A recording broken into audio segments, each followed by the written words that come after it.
Assalamualaikum. Waalaikumsalam.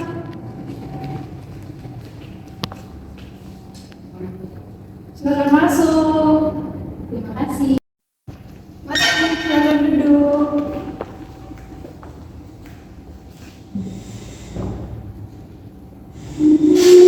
Terima kasih.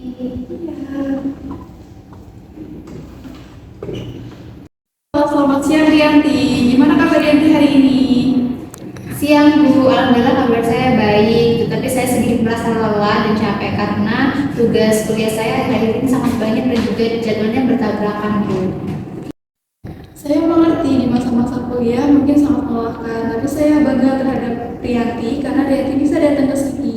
Sebelum memulai konseling pada hari ini, saya bertanya dulu kepada Rianti, apakah hari ini Rianti dalam keadaan sehat atau sedang keadaan sakit ya? Ya Bu, alhamdulillah saya dalam keadaan sehat. Baik, jika seperti itu berarti Rianti siap ya untuk mengikuti sesi konseling pada hari ini. Ya Bu, siap. Baik, terima kasih kepada Rianti. Kalau seperti itu kita lanjutkan sesi konseling ini ya. Sebelum memulai sesi konseling ini, di sini saya akan menjelaskan asas-asas yang ada di proses konseling kita pada hari ini. Jadi kita ada beberapa asas ya yang kita junjung dalam proses konseling.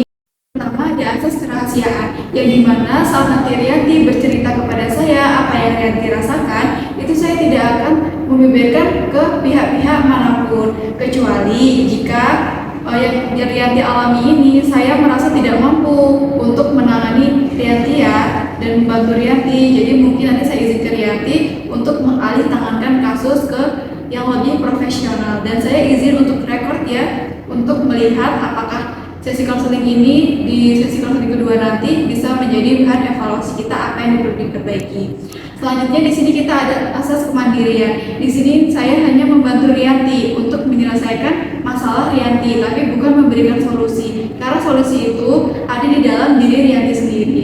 Dan di sini kita juga ada asas kesukarelaan. Jadi di mana Rianti kesini itu datang bukan karena paksaan, tapi karena sukarela. Apakah benar Rianti kesini atas keinginan sendiri atau ada paksaan dari luar? Iya Bu, saya atas kemauan saya sendiri. Baik, jika seperti itu kita ada tanda tangan kontrak terlebih dahulu ya sebelum memulai sesi. Jadi kita di sini ada waktu 1 kali 45 menit, yang dimana nanti kita akan melakukan sesi konseling ini, dan jika Rianti memerlukan sesi konseling yang kedua, kita bisa melakukan di sesi berikutnya. Untuk nama Rianti, cuma Rianti saja. Untuk umurnya 20. Baik, Rianti bisa tanda tangan di sebelah sini ya.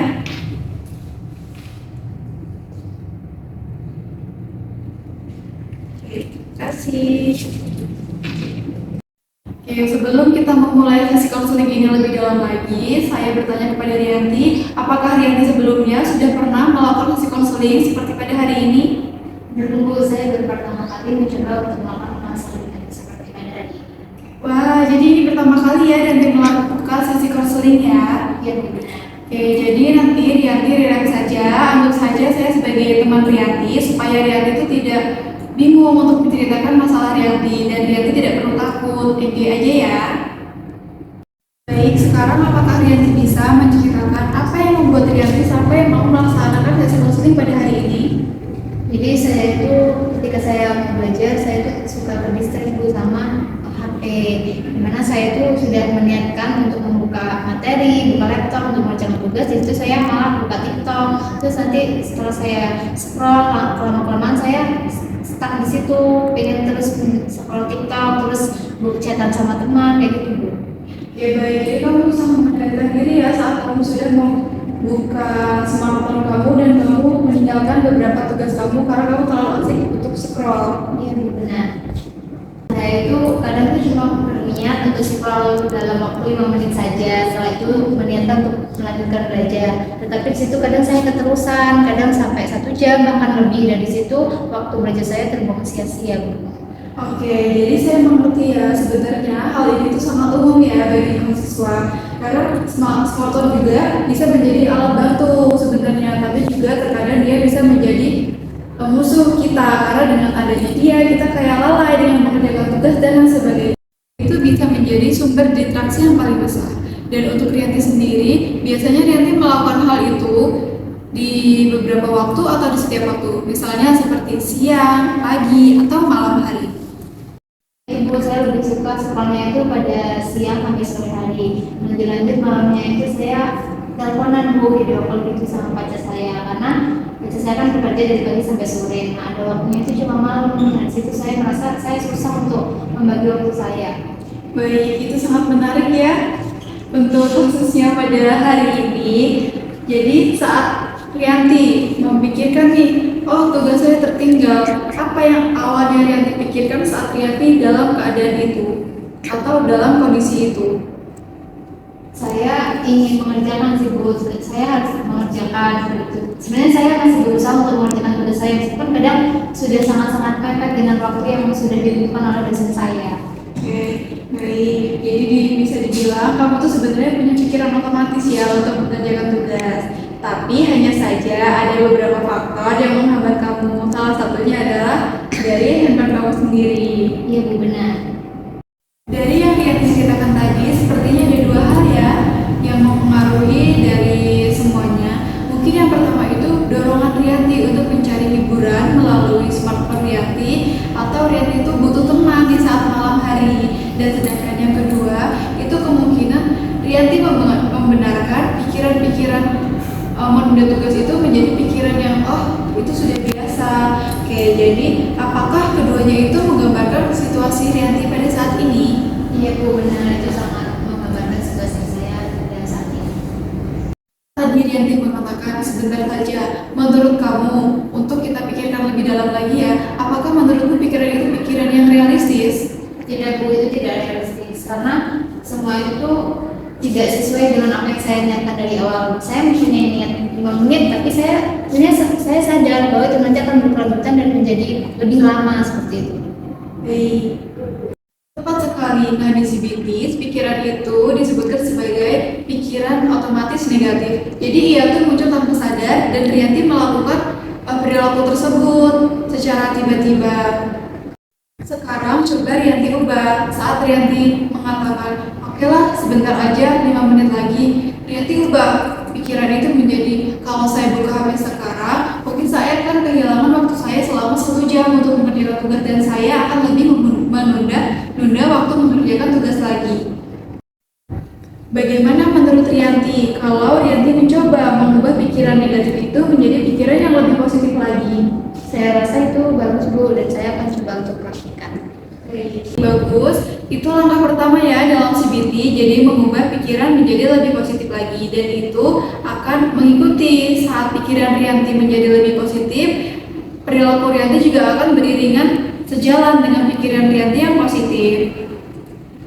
Bayangkan saat Rianti nih ingin mulai mengerjakan tugas dan muncul pikiran untuk buka TikTok, apa yang harusnya Rianti lakukan?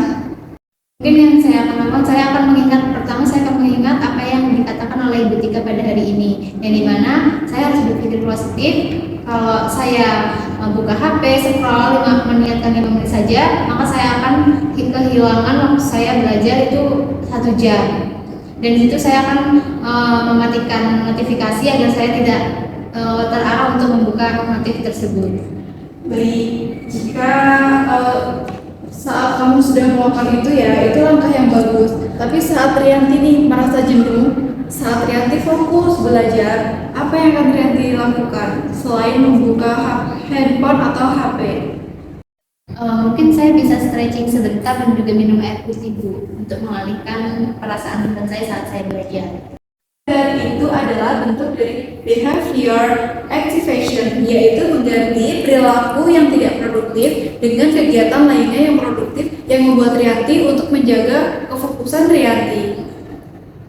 Saya sangat apresiasi apa yang akan Rianti lakukan, karena tidak semua mahasiswa bisa melakukan hal itu, karena banyak mahasiswa yang tidak menyadari kalau pikiran dan perilakunya itu tidak sejalan. Memang benar ya, perubahan itu tuh ada proses yang mungkin ada pasang atau ada surutnya, tapi jangan sesekali, jangan seringkali. Rianti itu menyudutkan diri Rianti sendiri atau terlalu keras kepada diri Rianti sendiri, karena itu sangat tidak baik ya Rianti. Yang penting Rianti itu sadar dan Rianti mau memperbaiki pikiran negatif itu diubah menjadi pikiran yang lebih positif agar perilaku Rianti itu sejalan dengan pikiran positif itu sendiri.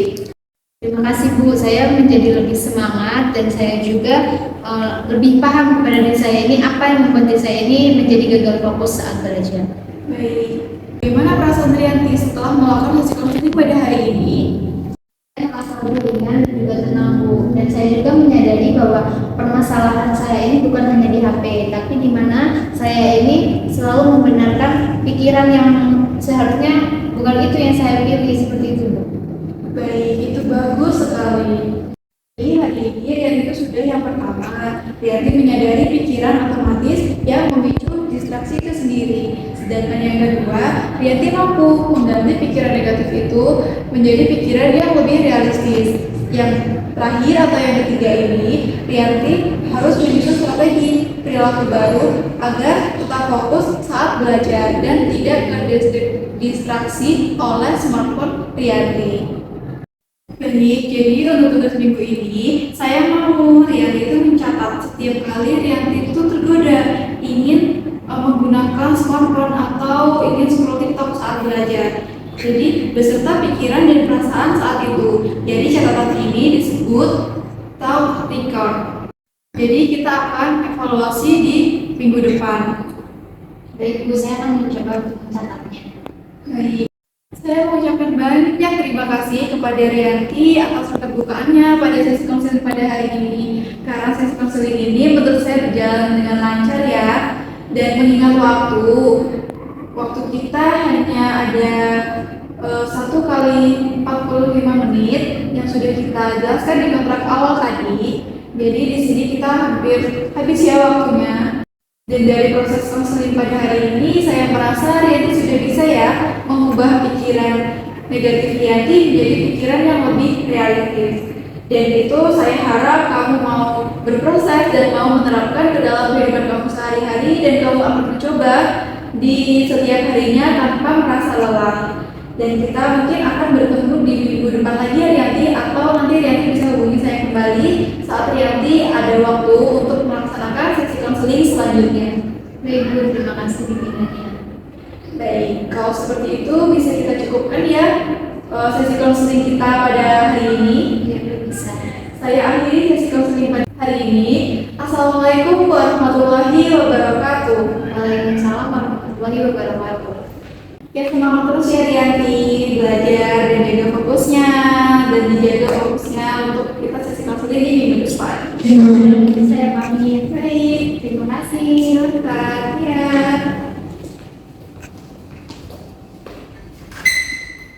Hati-hati di jalan ya. Ya, Bu.